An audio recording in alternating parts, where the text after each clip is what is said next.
Hi guys, welcome back to my channel. If you have been here before, I'm so happy. Thank you for clicking on this video again. And if this is your first time watching my content, please consider subscribing because I share very informative videos.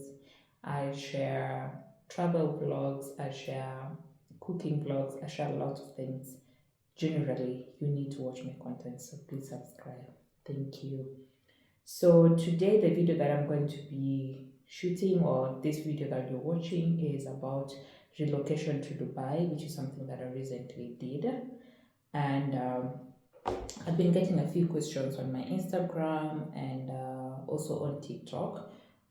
And I also just want to make it easy because some of the questions or some of the things that some of the mistakes that I made, I wish there was somebody to guide me through so that I don't make the mistakes that I made because they were quite costly financially. They drained me. And yeah, some of the things just put me down emotionally, and I wouldn't want somebody else to go through the same, especially if it's something I can help with. So the first thing that you need to do is, if you're thinking about relocating to Dubai, is getting a visa. So getting a visa to Dubai is actually very easy. You can do it by yourself. Yes, I say that. You can do it yourself. You can apply for the visa by yourself. But if you don't trust yourself enough, you can get an agent. Most agents actually do not get an agent that charges you for a visa to Dubai. No, no, no, no, no, no, no, no, no, no, no. Most agents don't charge for Dubai visas. So what they will require from you is that you book your accommodation or you book your flights. Most of the time it's just flights. Book your flights with them. So you book a return trip with them. And if you're booking your return trip, make sure the return dates are flexible. So that way you can use your ticket whenever you want to come back home. So don't pay your agent for your visa. Just get the tickets through them. So then they will be able to facilitate the visa process if you don't want to do it yourself. The other way is you can apply through Emirates Airline. Pretty easy. I like how Dubai government makes everything so easy. So if you're booking your flights on Emirates Airline, you'll find there's a place where they allow you to apply for the visa. Simple, very straightforward. You just attach your accommodation details, you book your return flight, and that's it. Very easy. So your visa should be out in 3 days. This is if you're a Kenyan, your visa should be out in 3 days. Shouldn't be longer than that. And yeah, so if you need a flexible visa like the one that I got a 2 month visit visa, and I went through an agent, but I had how do you call it, a sponsor, or I had somebody in the UAE who was willing to um, invite me over. So I used their document, so I didn't have to pay, because I didn't, when I was doing my bookings, I didn't have all the money together to book for flights, to book for accommodation, and to pay for the visa. So I used this person's document, and they put us in a WhatsApp group. He consented for me to use his documents, and I got my visa. So after getting my visa, I booked my flights independently. So I didn't use the agent to book my flights. So if you don't have that option of having somebody in the UAE who can whose documents you can use, just go to an agent, book your flights, and then that will be the process for you. Or if you have all the money together, you can go through the Emirates website. You will be able to get your visa and get your flights processed. Well, we took a short commercial break, so I'm back. Well, the other visa I need to tell you guys about, and I think this is what most people are usually told about, and it puts a scare and it just makes the amount that you need to move very huge. Is the thing is a freelance visa. So a freelance visa is a visa that allows you to be in the UAE for 2 years. You can come in and go out. You can have a business. You can work for whoever you want. Yeah, so the company that employs you does not have to give you a visa. So what are the advantages of this visa? The advantages of this visa is it will be easier for you to get a job. It's expensive, yes, but it's cheaper in the long run because you can come in and out multiple times. And also, just knowing you have 2 years to figure out things gives you some form of security and how do I say it? Some form of security and stability. Because imagine you're in a country, you know your visa is expiring in 2 months. It's crazy because you're trying everything to make sure you get a job within those 2 months. So it's mostly between 6,000 to 8,000. The highest companies charge about 8,000 dirhams for it. That's about 263,000 shillings. So this is the amount that scares people. You don't have to get this kind of visa.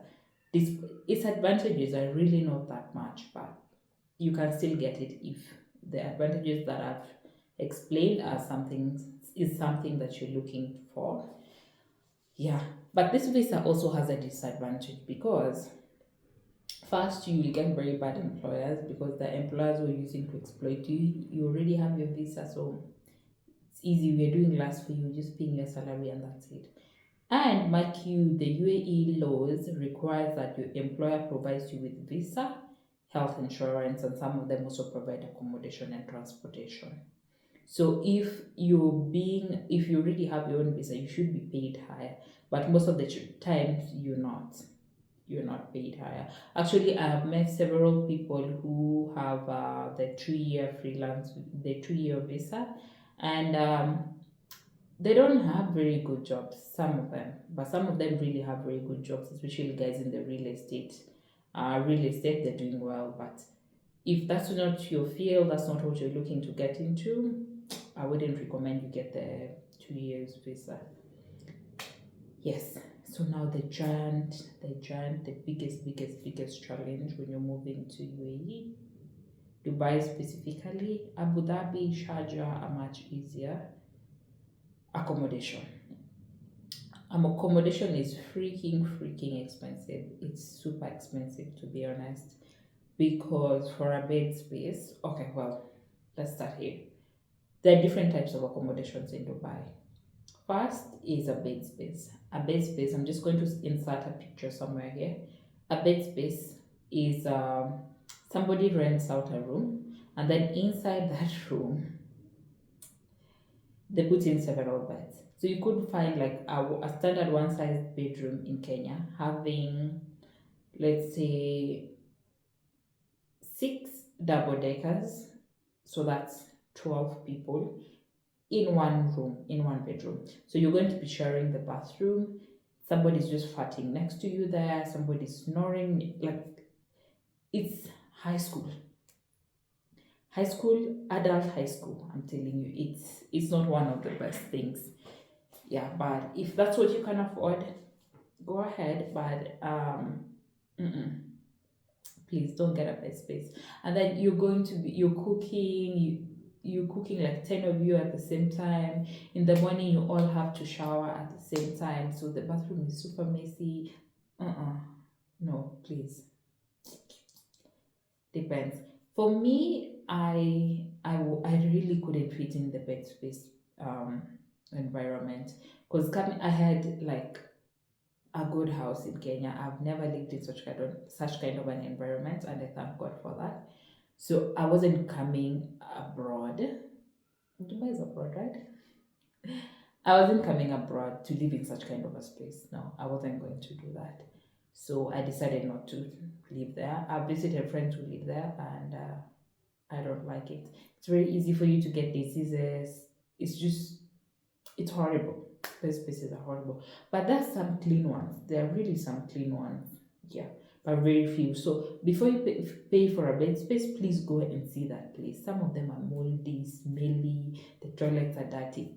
Please, before you pay for a bed space, go there, see the space yourself, go see the kind of people who are living there, see if the people you can blend in with, then you will enjoy your bed space stay. So bed spaces start from about 500 dirhams. If you're looking for something convenient, close to the metro, not in a very far place, past Alnada, if you're looking for something convenient, Riga, Basha, like somewhere convenient, it will be about 500 dirhams. 500 dirhams is about 28,000 Kenyan shillings. So you're paying 28,000 shillings just for a bed. Yeah, but that's moving abroad for you. So those are the things you need to be prepared for. Yeah. So for that, let's say you pay for 2 months, that's 28,000. Did you get that? Say 28. Yeah. So 28,000 and by two, that's about 56. So that's around, sorry, excuse me, that's about 56,000 already gone on accommodation only. And for this 500 dirhams, I've used the minimum, the least. So you might not spend 500 unless you're going for the basic, the most basic. Like for me, well, thank you to my boyfriend. I know he might watch, probably he will. Yeah, baby, if you get to watch this, thank you so much. You have been very supportive. So I've been staying at a hostel. I've been paying almost 2,700 dirhams a month. Wait, 500 dirhams is not 28,000. Well, I can't remember. I need to go. Let me just check it real fast how much 500 dirhams is. 500 dirhams today. 500 ID. Yeah, actually. Oh, 500 dirhams is 18,000. That's 18,000, yeah. So I have been paying 24. So I negotiated the hostel that I've been staying at is 3,000 and something per month, but then I negotiated to 2,400 because they charge daily. But since I was staying long term, they gave me a discount. So I've been paying 90,000 a month. I've been paying 2,400 dirhams. That is 90,500 shillings a month. Yeah. So you need to factor all these things in. So we were talking about accommodation. I was telling you the different types of accommodation. First, I told you we have the bed spaces, which I've told you that's the option you're going for. I've told you the cheapest is about 18,000.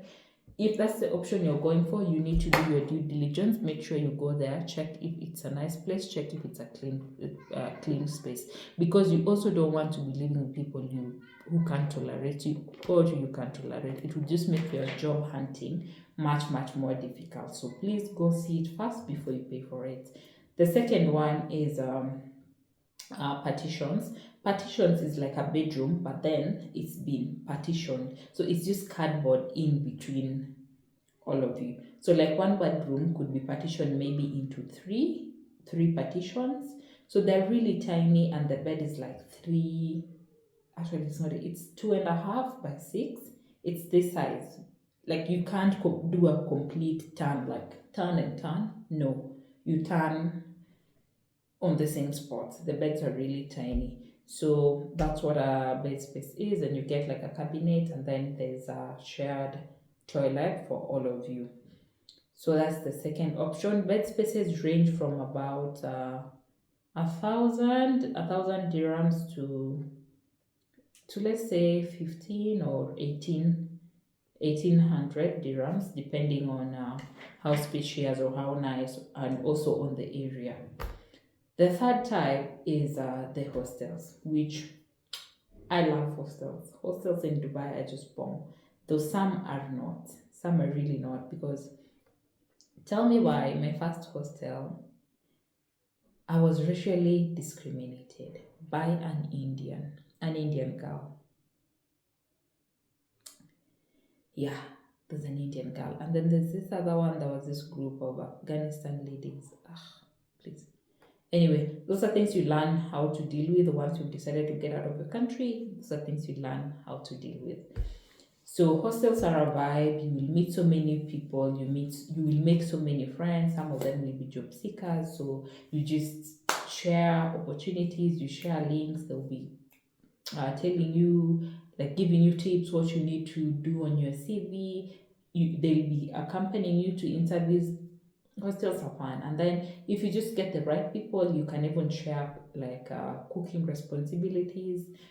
Yeah, because sometimes you're just so tired and you just in a depressive mood.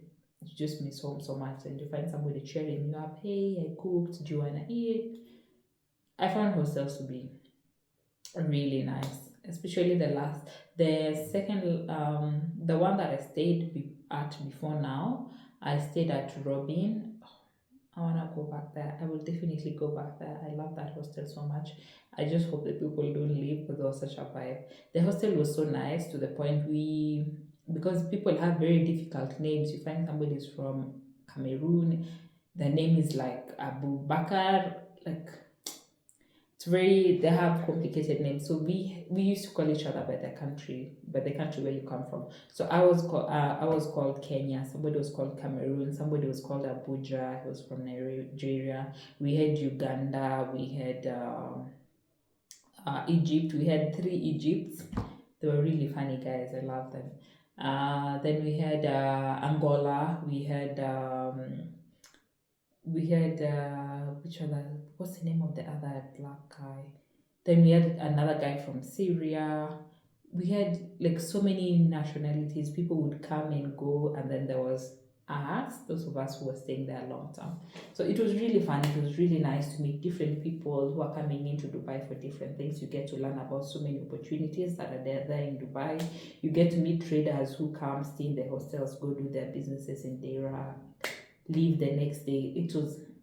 It's amazing staying in hostels. So I would recommend, if you can afford, get a hostel. Get a hostel and get also the other important tip is get accommodation close to the metro. You do not want to be caught in the Dubai heat walking 15 minutes to get to the metro station. Oh god, you don't want that. You don't want that. And also, you don't want when it rains, your things are interfered with because lately it's been raining a bit. Yeah, the scheduled rain and cloud seeding thing, it's been a mess. So I would recommend get a place close to the metro station. I also do not prefer buses in Dubai, but if that's the only option you have, go for it. Because buses, if you miss the bus, you're in trouble, and then you have to wait for the bus, and also the buses get stuck in traffic. But with the metro, you're sure of your timings, you know you're going to get to work, or you're going to get to your interview on time. What's that noise? I hope it's not too distracting. Yeah, so we've talked about the different types of accommodation. I've told you three for now. I've told you about hostels, I've told you about partitions, I've told you about bed space, and then there's the option of also sharing rooms. You rent a room, so you'll find a 3-bedroom house, and then you can rent one of the bedrooms, which is for a job seeker, depending on your pockets, you might be able to afford it or not. But for me, I was not able to afford it because already in a hostel I was paying 90,000, which, to be honest, this is like on the higher side because I've been living in like good hostels, but also the problem is because this is 2,400 dirhams. You can get a room for 2,400 dirhams, but not the room will be far. Like what? I almost lost my camera. I would have cried about that. Yeah. So I was telling you about me getting a hostel on the higher side because I loved the area. I knew a few people around, so I've been living in JBR. I love JBR so much. It's convenient. I have this life at any time of the day. You can go anywhere you want, be it at 2, be it at 3.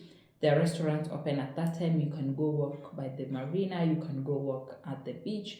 There's so many attractions around. So when you're just bored, you're tired with the job hunting thing, you can just walk somewhere nice and by yourself and just see the places and come back feeling much better. So that's why I chose JBR. Plus, from JBR, the tram station is very, very, very, very close. Like from where I live, it's 2 minutes to the metro station. Actually, 2 minutes. Like I can hear the metro cling, cling, cling, cling. That bell, I can hear it from the house. Like when I can hear it, I can see the tram. So it's very easy for me, and I can connect from the tram. I can connect to so many other places. So that's why I chose that area, because imagine living in Alnada and you need to come to Marina. You're going to be on the road for almost 1.5 hours, and then it's no, that was just not going to work for me. So that's why I chose JBR. So there are also other affordable areas like JVC, but now you have to use the bus. Yeah, you have to use the bus and then use the train. Yeah, so if you're looking for a convenience, you can choose JBR, you can choose Marina. Yeah, those are the areas. But then also there are people who live in Sharjah. So Sharjah, they come to Dubai just when there's something for them to do, which is also an option if you're starting out. Because in Sharjah, for 1,000 dirhams, you will get a good room, a good sizable room. Sharjah is slightly cheaper than Dubai, so you can live in Sharjah and be committing to Dubai. But also factor in it's about 25. How much is this? I'm not sure. Seven. I'm not sure how much it is from Sharjah to Dubai by bus. Yeah, I'm not sure how much. So you also, for that one also, if you're coming to places like JBR, if you're going to Marina, if you're going to Deira, I think you have to take the bus and then take the tram. So it's up to you to choose. So I've given you those options. You can get a room as well. Yeah. And then also for the room, you can get a master bedroom and then share with your friend. So let's say you get a room in Marina going for 3,000. You share with your friend, it's going to be 1,500. Yeah. The other thing about accommodation, please, you will get very, very sad when you go to look for property and then they ask you, like, you're there to view, and then they're like, oh, you're black. We don't rent to black people. This is only Kabayan. This is only Russian ladies only. Like, they have those segregation. So don't feel so bad about it. So the best thing you can do is join groups. Like, I mean, one of the groups is called Melanin Queens. It's been very, very helpful. So there they like share with you numbers of landlords who accept black people. Yeah, that's still a thing in 2024. Being black and being segregated is still a thing. Yep. Yeah. So there's that. That was really, really frustrating for me the first days. I would go online on Diviso, find something that I like. And then when I called, first thing they asked me is, what is your nationality? And I say Kenya, and they hung up. So I thought maybe I really couldn't figure it out until later somebody told me to actually just check on the posts. They usually say if it's open for all nationalities or they only just want a certain nationality. So you will find a very nice house, but then you're told Indian only. You will find a very nice house, but then you're told Kabayan only. You will find a very nice house, but then you're told Russian only. You'll find a very nice house, you're told Filipino only. Don't give up. There's so many other places that accept Africans, accept black females. So you'll just find one. Keep checking, ask people around. If you see any black people, some person in the area that you live, people are very friendly in Dubai. Just ask them, hey, where you live, is there a room available? Is there a bed space available? Is there a partition available? They will help you. Yeah. And then just ask randomly. Anybody you meet, just ask them, I'm looking for accommodation, can you help? Yeah. And then go there, check before you pay. Check before you pay. Because some of the places that you see on the internet, the photo was taken like 4 or 5 years ago. You go there, the place is moldy, the place is stinky, the place is dirty. So go check before you pay for it. Yeah, that's it. So I think I've exhausted everything about accommodation. If you still have questions, please put them in the comment down below or share them on my Instagram. I will be able to respond to you personally. So the other thing that you need to know if you're going to Dubai is money. like getting your own money. Do you know that's a problem? That's a problem, yes. And you're going to be losing so much money. So my mistake, what I did, I converted the money that I had into dollars. So if you're converting Kenyan shillings into dollars, you lose some money. So I converted the Kenyan shillings into dollars and then put them in a multi-currency card.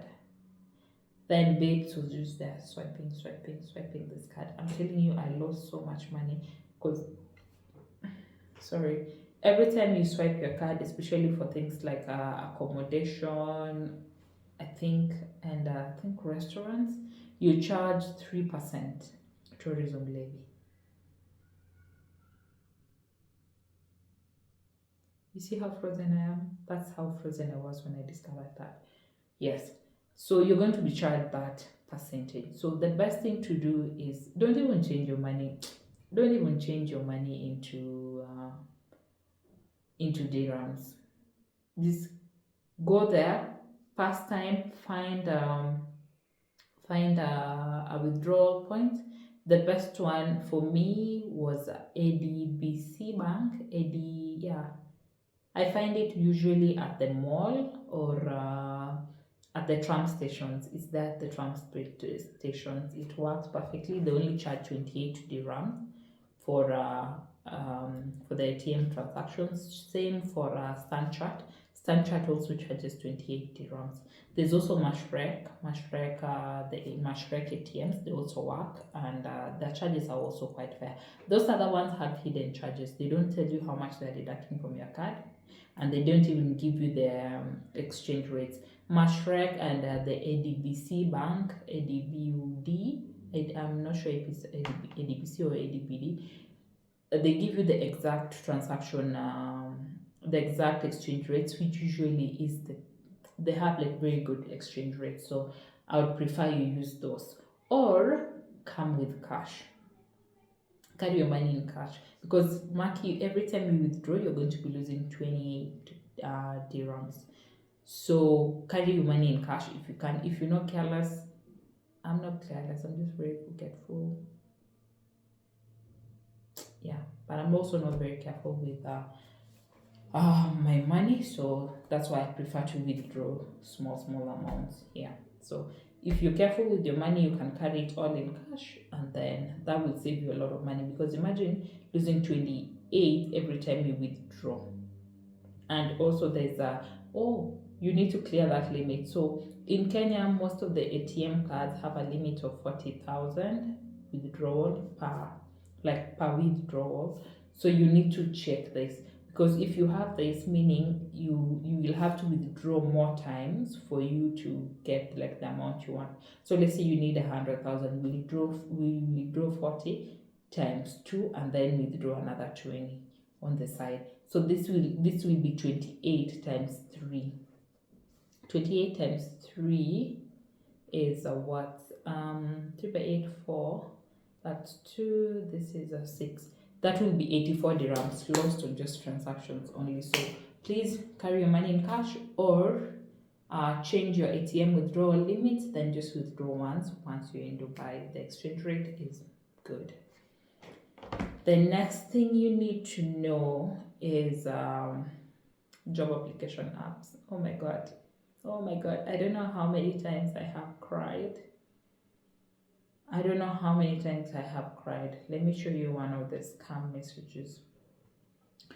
So my camera is not focusing. So this is one of the, I'll take a screenshot and share it with you. This is one of the scam interview invitations that I got. So I would get these invitations, so many of them for the past 2 weeks when I got here, the past 2 weeks that I got to Dubai, I was getting lots of interviews and I was so excited about it.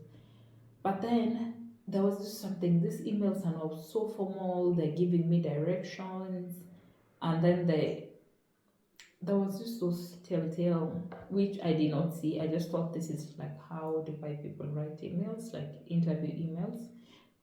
Though some of them actually look very professional. Some of them look very professional. So there's one that really broke my heart. So I went there. The interview was all the way in Alnada. So going to Alnada from JBR is quite far. It took me about 2 hours to get there. I got into the tram first, then I changed at DMCC, got into the red line. Then from the red line, I changed to the green line. I'm telling you, it was in Abu Hail, I think, not Almada. It was Abu Hail. Abu Hail is like the end of the line on the other side. Oh God, I suffered. Only to get there and be told that that company does not exist, that the room that they're talking about, that they're directing people to, does not exist in that building. And I dressed up, I was looking all nice, I photocopied my resume, which charged me so much. Oh, that's the other thing you need to know. Please photocopy all your CVs when you're in Kenya before you travel. All those CVs that you want to have your customer service CV, you want to have your reception, you want to have your whichever fields, all the different CVs. Like for me, I don't know how many CVs that I have.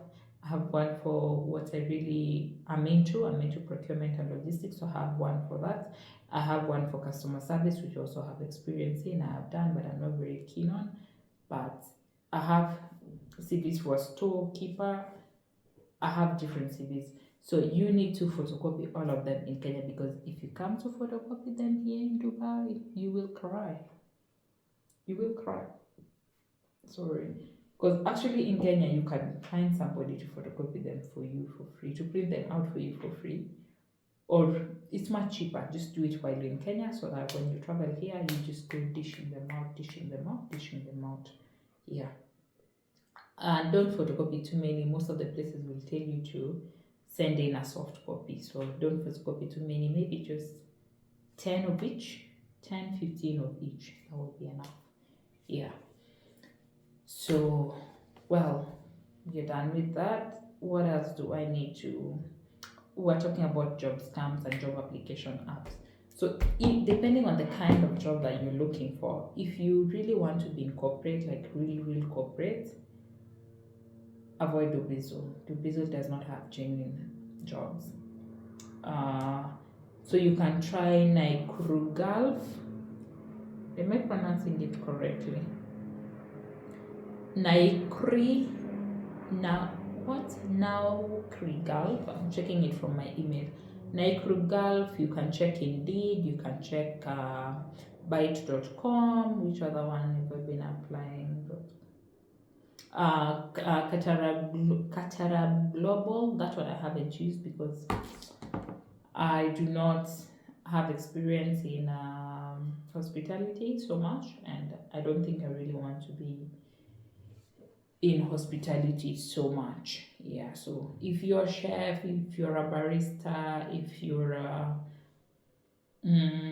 pastry things, like if you're into hospitality, Katara Global would be the best for you, and then you can try out these other ones. If you're looking for like small jobs, like, let me not call them small jobs.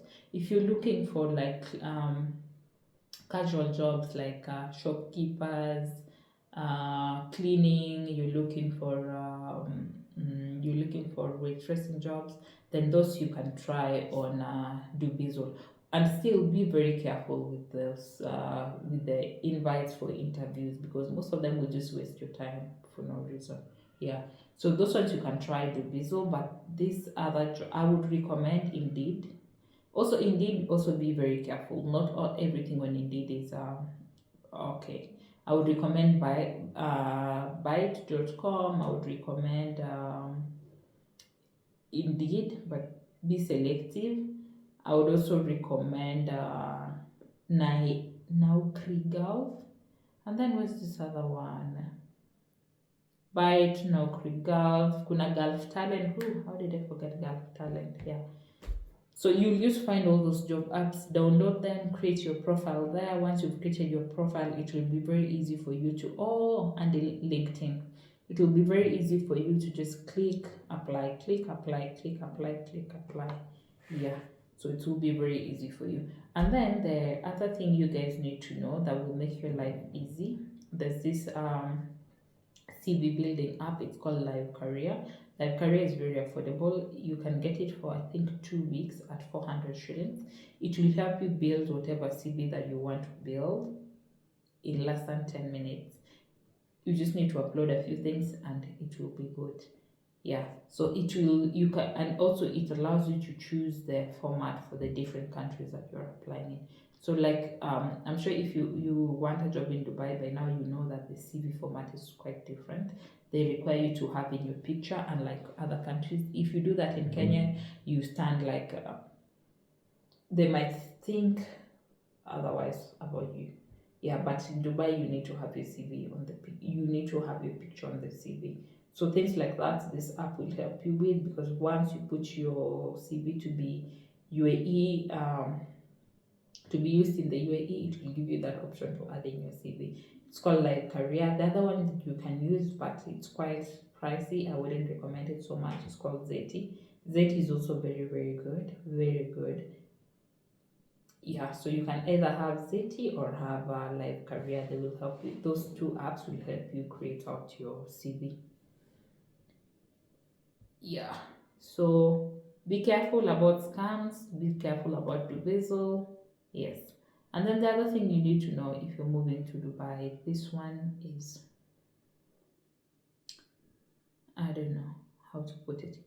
Be wary of your friends. Be wary of the people you hang out with, because there are people you hang out with who will limit your thinking. There are people you hang out with who will tell you, oh, you can, for a starter, you can only get like waitressing jobs. For a starter, you can only get this kind of jobs. Who told you? Why are you limiting yourself? Why are you limiting yourself? Oh, because you're black, you cannot. Oh, don't invest in a car in Dubai kama hujajenga nyumbani. If that's what makes you happy, if that's what you want, and if that can makes your life easier, make it easier for you to make more money ndio ujenge huko nyumbani, so what? Do you have people around you who are genuinely happy for you, people who want growth, people who enjoy living, people who love life? Yeah, and you will enjoy your stay in Dubai, honestly. And then have people who support each other. Have somebody who will be like, can we go out today? But I don't have money. So you pay the bills then. When I get money, it's me paying. Have people who will be like, I've cooked. I know you from work late or you had a bad interview today. Do you want to come over and eat? Have people who will tell you, oh, there's this event and um they're looking for, what are they called? Stewards or something like that. Do you wanna come with me, or do you want us to go try it out? Get somebody who loves life. Get somebody who sees opportunities. Get somebody who wants to grow and enjoy the growth or enjoy the process. The people you will be with, and you will miss an interview because of how they are. They're like, do you really have to go? I don't even think that company is good. Did I come all the way from home to come here so that you tell me which company you think is good? I'm going to try everything for myself and see.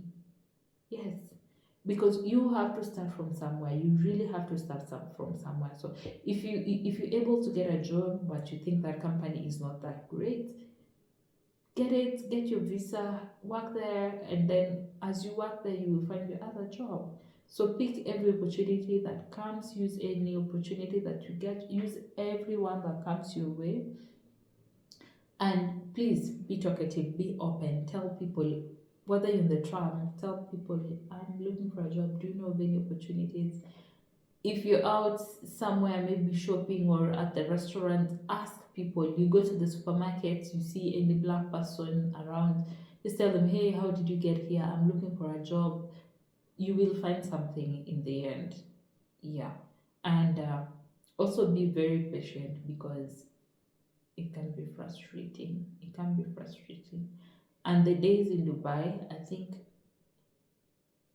it's not a day is not 24 hours. I think the day is like 10 hours, because it flies by so fast. It flies by so fast, you don't even notice the day go, you don't notice anything.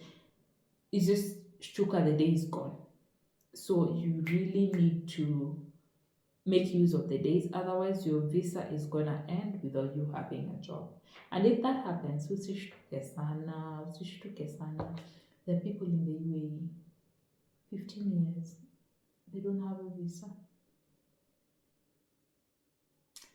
Usishtuke sana. So if that happens and you don't have money to exit and come back, stay, keep looking for a job. If you get a job, then your employer should be able to get you a visa, or then you can look for money, pay the fine, and then start afresh. Anyway, so I think that's enough. Yeah, I don't think there's anything else that I haven't mentioned. I think I've tackled most of the things that you really need to know before you move. Yeah. So if you still have any questions, please type them down in the comment section. I will be able to respond. I will respond to you very quickly. And if you have watched this far, my dear, why are you not subscribing? Imagine all the effort that I have put to make this video. Please just subscribe, have me motivated to create more content, and we will interact, get to learn more, and have a good time here. Thank you so much for watching this far, and maybe